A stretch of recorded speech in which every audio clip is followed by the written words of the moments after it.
What's going on?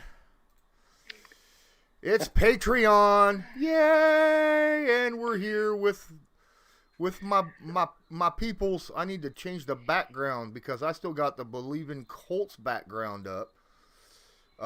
Shouldn't have that. Let me find what I want to. Yeah, there we go. My LOS Stadium. There we go. So I'm never going to. So I went, like I was saying, right before I was going to send out the links for people to join. My son was like, "Let's go to Fazoli's," and I was like, "Okay, I'll take you to Fazoli's, get you something to eat." Ordered a fettuccine and spaghetti for my wife. Get to the window, she's like, $56.27. I'm like, whoa. The hell? I ain't ordering here no more. And then she kind of stopped. Move that decimal point. She kind of stopped a second and was like, "You had the fettuccine? Yes. You had the spaghetti? Yes. You had 6 extra breadsticks? Yes. You had." And as soon as she got "had" out of her mouth, I was like, "Nope." And she kind of paused for a second and realized what I was saying. It says, "I'm sorry, I'll fix this." And then she came back to me and said $20.06. And I was like, that sounds a lot better. Yeah. Now, can we negotiate this one more time and get it down below 10? Dude, it's freaking nuts, man. I mean, dude, I went to the store last weekend. I was looking for just something to mash up with stuff we already had, poblano peppers, and I did like a Tex-Mex thing. And I go to this place for meat and produce, mainly. Meat, especially. And their meat prices are very reasonable because they get it all local. Canned food it was ridiculous. A can of black beans and a can of corn. I know I shouldn't be doing that, but can of black beans, can of corn. $3. How big a can? $3. A normal really Campbell's soup, $3. Jiminy Christmas for canned vegetables. I went to the store down the street. Same deal, except theirs was like $1.75 a pop for like regular brands, like like you're looking and stuff like that kind of crap. Yeah, if you wanted a discount at all, you had to get like their store brand. Yeah, and even that was like a little bit like a quarter or something. What am I getting? Like instead of corn, am I getting like the silk and the stalk? I mean, what's going on here? Right. Yeah, that's what I was saying. The last Patreon, I was like, prices are going up, and they are seriously going up all over the place. Like I said, when a McChicken goes up 50%, basically over freaking night.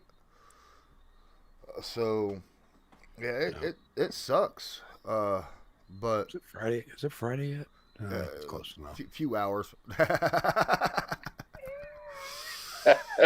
I had to take a little bit one of those Chi-Chi bottles that I had that I posted a while back. I had some. Oh yeah. I drank the margarita one. I never had a margarita before, but I drank it because I couldn't sleep. I could not sleep at all, and I had to get up in the morning, and I was just not feeling well, stressed, everything. I drank that and went right to freaking bed. Like it was 15 minutes afterwards. I was like, well, gone. Just remember, if you take too much of it, you won't have any problem falling asleep, but you might have a little bit of a rough time getting up. Yeah. Right. Well, I mean, they were the little, 6-ounce bottles or whatnot. Yeah, little travelers. Yeah. Well, if you're not a drinker, that's that's enough. All you need is just that little bite right there, and then you're done. And then, I mean, it's not like I got a buzz off of it or anything, but it helped me go to sleep. That's all that matters. It'll give you that little bit of a take the edge off. And, Now, see, I've been doing a lot better with that lately. Here, I haven't. This summer, I was, just whoa. It was party time. I mean, all summer. It was nuts, but here lately it's okay. All right, okay. Find your balance. couple are there. Then the weekend's hit, and it's like, okay, enough of this. We're gonna have some fun this weekend, and then we do it up, But then other than that, it's like, okay, it's been a lot more, which is good. Because I get up at 4 a.m. now. Oh wow! So yeah. If you see me up above before 10 a.m., then my house is probably like on fire. My wife asked me the other day. She goes, "Has he responded to you?" I said, "It's 11 o'clock. I don't even send the first message until 11:30." I'm like, yeah. I'm like, there's just, I was like, there's just no reason unless he's got an appointment or something. Mm-hmm. Yeah, I'm up pretty late usually, doing a lot of editing and shit. But I got myself. I still do my normal radio thing on Fridays. I don't know if I'm going to be able to keep it going. Here, it's like if it's on a weekend and I got the day off the next day, I'm good. I can get about 1 or 2 of those a week where I stay up late and I run on maybe 4 hours of sleep or whatever. I can get a couple of them in a week now. I used to be able to do it like nothing, no big deal, Okay, we're good, but anymore, nope. And I'm just getting to that age where it's just not, no, I need my old man nap. I'm good. And those are coming earlier and earlier and earlier, but it is what it is. I always tell my wife she works thirds, but she's always, we've been together now going on 26 years. Yeah, 26 years. Wow. And the whole time I've known her, she logs in 10 hours of sleep a day minimum. Her sweet spot is 13 to 14 hours. And I'm like the opposite. If I get 2 hours of sleep fully connected throughout the night, that's a good night's sleep for me. And I'll generally have 2 of those little episodes, wherever they may be. I'll lay down at 2:30, wake up at 4:30, and then I'll lay back down around 9:30, 10 o'clock after dropping the kids off to school, and then wake up an hour or 2 later and reach out to them all. All right, next day. And my wife, she slept through all of it. What's going on, Martin? Hi, Lawrence, Colts Loyalist. Joe, how are you guys? What's going on, buddy? How you doing, Bo? I'm kind of Colts depressed. I hear you. We got taunting rules. Oh, I know who this is. What's up? Ross. It's somebody I ain't seen in eons. How are you? Ain't seen him on eons on my Patreon. I see him on Ray's all the time, but I understand Ray's a Patriot guy. Well, I'm at home with my mother-in-law watching the Red Sox hopefully not lose tonight. Say hi, Mom. You're on live television. Wait a minute. You mean people still watch baseball? People still watch baseball? Is that a thing? Well, if you're a Baltimore fan, it's probably kind of a wasted gesture at this point. Or a Pittsburgh fan. Let's talk about 30 years of complete total futility here. So, my oldest daughter's a Bo Sox fan. Sorry. I'm sorry to hear that. I'm sorry to hear that. Well, I'm sorry to have to watch it because I'm tired of her bitching and complaining because they keep losing. My dad. How do you score averages 6 runs per game and still lose games? I don't know. It sounds like the Colts to me. Pitching. My dad. My dad's a Sox fan. That's a legitimate question for a small market team because normally it's just like, you have no pitching. You have pitchers that came from a T-ball league on your team. Okay, that's why that exists. All the real pitchers are in like big places like New York, Boston, San Francisco, getting paid the big bucks because where the small market can't afford them. That's why I quit watching it because that's one of the things I like about football is that it is the great equalizer. Oh, look at that! We got another. Any other sport, I mean, football is the great equalizer in terms of that. I mean, you see it, and you have franchises that do sustain success for a while. You know, New England, obviously. Hey, what's up? I don't know. Can you hear me? Yeah, well, Yeah. Yeah, you're a Just little barely. quiet. I like this, though. You know, the more people you get in here, the smaller I get. I like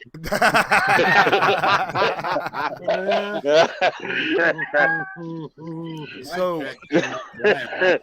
So today, I just want to come up with a little story that happened. I was telling DeQuell before we recorded today.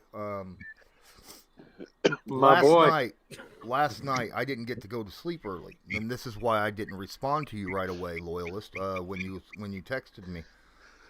About 2:00 in the morning, I wake up and my eczema. I have a very serious form of eczema that pops in whenever stress or something happens in my life, right? And I woke up at 2 in the morning, and my forearm is just broke out and turned into like a alligator and itching like crazy. And I could not find my medication, right? Because over-the-counter stuff don't work. You have to get. Even the prescription stuff generally don't do a whole lot, right? And I'm up for hours till like 6 in the morning, and all I'm doing is pouring my arm underneath the faucet, cold water to try to numb it, so that it stopped, because I could not. And then I went to bed. I finally fell asleep at like 6. Wake up. I'm supposed to be recording with DeQuell Jackson at noon today. I wake up at 11:53, right? And I'm like, "Oh crap!" And and then I look at my phone. I'm in there, relieving myself in the bathroom. First thing you do when you get up. And then I hear my phone blink, and I was like, "I bet that's DeQuell." Run in here. Sure enough, it was DeQuell. You got a link? And I was like, I'm sorry, dude. I'll explain it when I get done. And then I told him what happened. He's like, it's all good. We understand, So, life happens. And sometimes it screws with things, man. Gonna let all of you guys, I need to let everybody know, like I already told Loyalist and Joe, I will have to kill this stream at 9:15 because I am joining Dudley Do Wrong on his stream tonight to talk about the Colts and Dolphins game. So and then he's going to join me tomorrow. So now this actually can stay open though, can it? I think so. Yeah. It did last week. Yeah, Martin and I talked for another 2 hours. Oh well, yeah. I mean, you guys can. Yeah, we did. Well, gee, we did. You guys can. I mean, this will stay active until the last person leaves. All right. It doesn't mean that it'll be recording, because I'll turn the recording off. Okay. Right, because you'll need it for your. But you guys can hang out and chill and talk and all that all you want afterwards. I did that on Ray's last Friday. I sat down and me and Mike talked for, oh my goodness, 2 hours after everything was done and over with. So I get it. That's a great thing about StreamYard is you could do that. Yeah. If I die and I disappear, you guys are still here.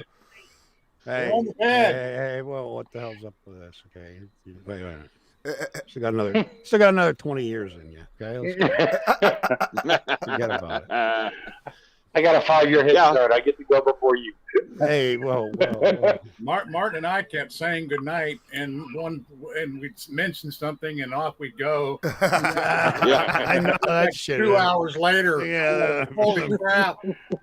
Wait a minute, is that the sun? Yeah, my battery is at 1%. There's like I told Colts fan, I'm gonna have to go. I'm just gonna blink out because my battery's gonna die here. Holy crap! 2 hours extra, man. We didn't. I was 10:30 or something. Yeah, it was pretty late, man. So yeah. Well, it was hilarious because I came back. By the way, hello Colts fan 57. By the way, and I had a lot of fun talking. Our strategy didn't work. No, it didn't. Because they didn't use it. They couldn't use it because they never had the ball in the first half. It seemed like. Hey, you can beat the Patriots in the red zone. You only got 0%. 17 plays. Yes. Guys, it could be worse. The Colts could have a 0% in the red zone like the Patriots do. No kidding. You've scored nothing in the red zone? The only thing we've gotten is field goals the whole season. Holy crap. How many We did score a touchdown last week in the red zone. Yeah. About between 4 and 6 a game. Well, you know what? That's good for me.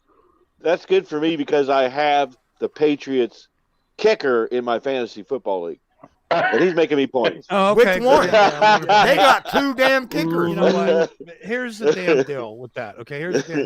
This pisses me off every freaking year when I hear somebody talking about red zone efficiency. I'm like, how many slants do you run in the red zone? Mhm. How many times do you 0. drill that in practice?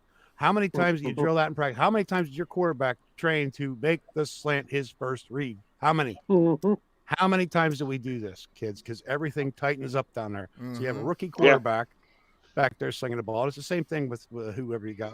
Wait, what's that guy's name? Wentz. Mm-hmm. Yeah. Throw the damn slant. Read the slant. Yep. Throw the slant. I mean, you what are we got doing big here? time- Run to the weak side corner of the end zone. Run to the weak side corner of the end Because zone. you have to play the run. Best in that chance you situation. have every That is your time. best first read. And We if it's not there. We've spent $100 million on tight ends Dump that it we off don't in a use in the corner. red zone. Oh, my goodness. Spent $100 million on tight ends we don't use in the red zone. That's all I have. And to say. both of them I are am- big dudes. And Or me and even Ray an have our under. differences. Apparently, they can't jump. An under route, something. I mean, that's a long developing route, the under. But then you've got the slant going. Okay, so T.Y. Hilton is a master at that little quick slant, and with you're like 2 yards away from the goal line, and he runs and turns and then drops as the ball's coming He's at so him, far. He's so fast. Yeah. He's so fast. Well, that's really his only strength in that red zone. The rest of it, he's sort of, he doesn't have the mass to block anybody out. He doesn't have the height. His speed is negated by the lack of distance. So it's like, okay, I got this one quick move and get the hell out of your way. Mhm. Hey, And throw Hey, it. but it works. can we trade offensive coordinators, please? Because he ran 2 No. off-tackle runs in Yeah, the you want- red zone. Just into what a I'm- wall. Do you sure you want that? Because from what I'm seeing, Yeah. I was thinking about that today. Of all of the teams and stuff, we're 2-9. We are 2-9 right now. With all of Pittsburgh's got 1 win, and New England's got 1 win, and then Hey, the Colts. you know what? Okay, hey, wait a minute. Don't even talk about it because I got some asshole from Cincinnati down here blowing my phone up. He texted me an hour ago. He's like, "What was the score?" Oh, Like I'm like, "Hey, listen, don't you have some? Don't you have like a loaf to pinch or something? What are you doing? In there? Yeah. What are we doing here? Don't you have to get ready for your don't you have to get ready for Oh, your my game God. tonight, buddy? I mean, go pinch your Watch loaf. Joe Get out of Burrow here. Go hit some put your more. Joe Burrow shirt on. Go ahead. Just remember, Joe O-line. you don't look at your dues, you walk away. What, you think the goofy uncle to say he's impressive? So Ross, what can you tell us about this Miami front seven? Are they? Okay, so go ahead. they're gonna push you around. So let me put it this way: whether it was our line just playing poorly after Trent Brown and his subsequent on-field off again, injury that actually pulled him out the next game. What we see here is him, like our whole O-line just being shoved back by the Miami freaking Dolphins. Like I've Really? watched that game so many times, and my biggest annoyance is the whole middle of the field is open. If you guys run your slants, you'll eat the Dolphins alive. You will eat them alive. We had all day to throw in the middle of the field, and Josh McDaniels would not make the call. We had the middle of the field with tight ends, wide receivers, running backs. We could have done anything, and they just had no fear of us. If you guys can hold up your blocks long enough to get a quick pass off, you guys will average 6 yards a play. Run your slants, kids. Run your slants. I'm sorry. You're not going to bed until you run your slants. I'm sorry. I can't do that. You know, it is painful to say the least. So if the Colts beat Miami, is that going to make you feel better or worse? Better. I always like Miami losing. I would rather see you guys win every single game than watch Miami even get anywhere near the playoffs. I have a certain distaste for Florida in general.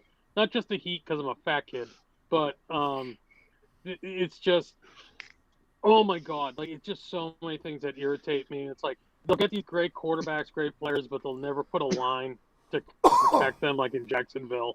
You know, Miami's always been a thorn in our side. Tua's a piece of garbage. You know, like again, that fan base is just one of those fan bases I'll never get along with. Brissett's playing better than Tua did. Yes, he did. So how did your line get moved back? I mean, were they off the ball that much faster than you guys? Were they seriously just stronger? Really? You'll see them going like 2 yards back, each on every play. We try to make the run game work on them. It worked at times, but it wasn't that we were good on the line. It was that our running backs are really, really good. How many times, Lawrence, did you see Damian Harris, Ramondre Stevenson get hit in the backfield, roll out of it, and make a play out of it? Yeah. It wasn't due to our line. We have very talented running backs. Yeah, it happened with our running backs as well against Tennessee, where, you know, I mean, they were averaging 2 yards a carry before contact and 4 yards a carry after contact, you know, so. Well, this is why I'm almost asking for McDaniel's job at the end of the season, because I'm looking at D3 college football play calling. D3. Not even D1. I'm looking at him trying to force a run and then going for a long ball. There was no setup to the plays anymore. There is no fluidity to the offense. We don't even have an identity. Like, oh, we're a running team that can't run the football right now. Well, hey, if you're going to do that, yeah, you might as well just hire Marvin Lewis. I'm sorry. First down, we're going to run. Second down, we're going to run. Third down, we're going to run. Me and Ray have gone into screaming matches about it. It's because we're man-children, one. Number two, it's just like, I don't believe that McDaniels is who he's cracked up to be, and I think Tom Brady covered up for a lot of his foibles. And he's had it real easy for 20 years, or 10 years, or however long that was. Sounds like the old Colts playbook: 2 runs, a pass, and a punt. Right. Yeah. But now I'd love that. I mean, these last couple of weeks, because it's like two runs a quarter, you know, instead of 2 runs a drive. Well, to be fair, I mean, they only 10 plays. They had 10 minutes of offense in the first half. 10 minutes. Yep. I've seen drives last longer than that. You know, Thank you. I mean, you got to be able to stay on the field and eat clock. And instead of the Colts doing the funny thing. The Titans were doing that. And here's the thing: you guys got to be careful about. That doesn't necessarily win you a game. When I looked at the stats from the Miami game, we beat them in every statistical category other than points. Well, I used to lose a football game that way. We did the Rams the same way. Yeah. Yeah, me and Bobby on B-Town Breakdown, we broke down the statistics of the game. If you didn't look at the score, you would have thought the Patriots won that game. Mm-hmm. We are so piss poor in the red zone. And last but not least, your keys to success, okay? Brissett is a good quarterback, but he doesn't like getting hit. He's a good quarterback, but if his reads don't work out, he'll panic. So if you guys can keep your coverage and just keep smash mouth football going, you'll drive this team crazy. Oh, as Colts fans, we all know Brissett. We all know what Brissett does. Yes, you do. Yes. Yeah, and the thing is he absolutely hates whenever the pressure comes from the middle. And I just think that is, you know, I think that's our strongest advantage this week is DeForest and Grover just getting in his head every damn play. Miami's weak spot on their offensive line is their guards and centers right up the gut, and that's our strong suit on our defensive line. Is our didn't work for us. It didn't work for us.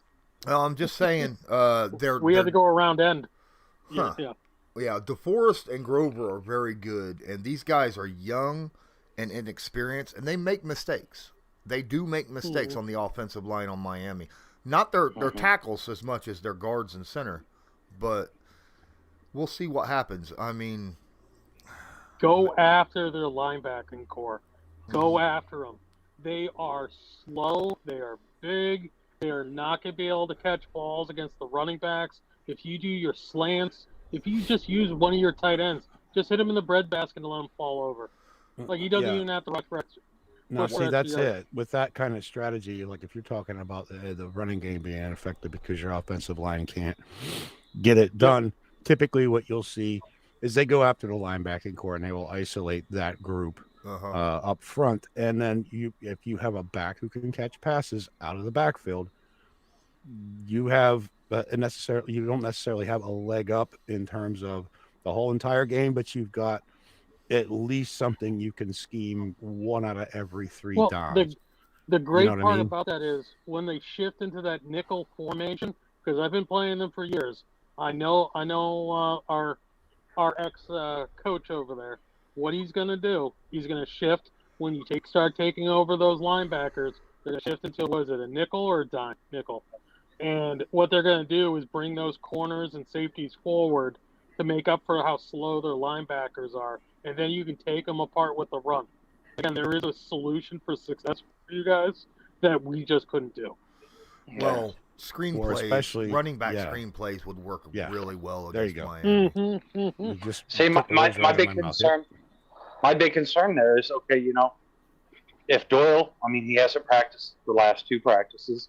Right now, as it's standing, Brian Kelly is our only starting offensive lineman that's available. Okay, so they can do their screen pass part, no problem. But the problem is you sit there and talk about beating these linebackers up. You usually use your tight end. Okay, I don't see Granson. Granson hasn't been used at all. Morale Cox, everybody was all excited to see what he could do this year, and he hasn't had the opportunity.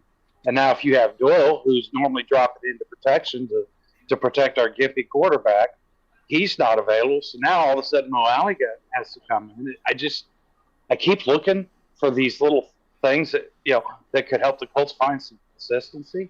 And every time I look for it, like I said, I run into an injury, whether it's the tight end or offensive line. And that's the thing. Is Doyle, he's a good all-purpose tight end. Very good. Very, very solid in all phases of the game. He's not going to give you that extra. Okay. And the thing about that is that, Mo Alley, I've never been impressed with that guy. Never. I just never. I question. You haven't had a chance. I like Mo. I ain't gonna lie. What? Okay. He hasn't had enough praise. What effort are you questioning? Whenever he's not getting used. I would tell you right now, I think Morale is getting maybe 20% out of what he has to offer this team. They're not using him in the red zone. They're not using him, like I said, to be putting stress on these linebackers this year. He had 1 screenplay last week, wasn't it? You know what I mean? Now, okay, I hear what you're saying, Loyalist. It's just, to me, that smacks of there's something that they're seeing in practice is the reason why he's not being utilized more in that role. And if you look even on out routes, he's not trying to even truck corners on out routes that are designed to get to the sideline. He's not even trying to truck a corner. There's something there. Maybe his injury is really, really nagging him, and he's just who knows. To me, that just says there's something that they're seeing in practice as to why that big body is not put more into the role that big body should be in. So but that's all I can say about that. Yeah, and you say that, but then you look at how they're treating the JT situation. I thought Marlon Mack last week was a healthy scratch because they wanted to trade him. Then we find out that they didn't even want to trade him until after he was put up as a healthy scratch. Yeah. So now we go back to this original, why is this coaching staff not showing their faith in Eason, not showing their faith in Mack, not really showing their faith in the running game whatsoever. I mean, we sat there. We had Marlon Mack last week JT was at 6.6 yards per carry. Nyheim Hines, every time he touched the ball was a first down.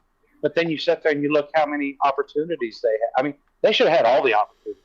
As bad as Carson was moving or wasn't moving, there shouldn't have been anything more than a 2 and find a running back. 2 count, find a running back. 2 count, find a tight end. I mean, there was he shouldn't even completed his drop back. He should have just taken the snap and looked for somebody 2 yards down the field. So I'm looking at the snap counts for last week's game against the Titans. The Colts ran 3 wide receiver formations 88% of the time. Wow. 88% of the time. Holy crap. Now, mind you, we only had 3 receivers active during game kickoff. So that we ran Paris Campbell 80%, Zach Pascal 90%, and Michael Pittman Jr. 93% of the snaps. Jack Doyle ran 57% of the snaps last week. Mo Alley Cox had 46% of the snaps, and then Kylan Granson had a big fat 20. And that was the most snaps he's had all year because the first 2 weeks he only had 9% of the snaps, respectively. Yeah, and then you sit there and you think about that 20% of 10 minutes of possession versus 9% of 17, 18 minutes of possession. Exactly. Right. So if Mo Alley's on basically half your plays, he's probably in there to block. At this point. He's a damn good blocker. Mm-hmm. Well, especially run blocker. Yeah, but then okay. When I'm not sure. I don't know. When is his contract? He was UDFA.